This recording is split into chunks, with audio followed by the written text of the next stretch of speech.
I remember the first time we instigated the protocol. 63 civilians were trapped in Amber that day.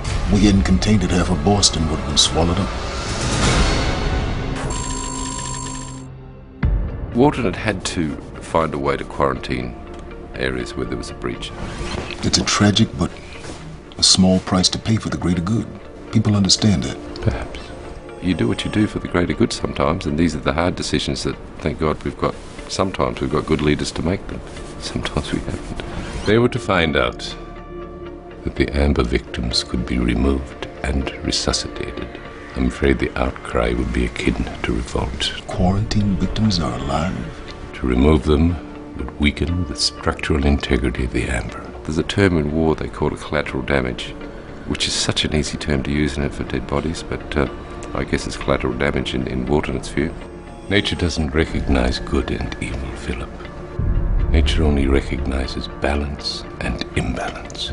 That particular phrase from Walton about nature not recognizing good and evil is one of the greater wisdoms that has been said in Fringe.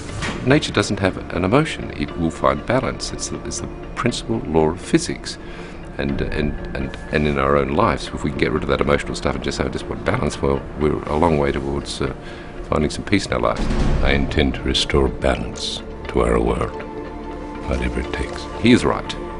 Nature will find a balance, and if anything's in the way, it will be pushed aside to find the balance. I just love that quote. I think it could just about be my favourite quote for the 2.5 seasons so far.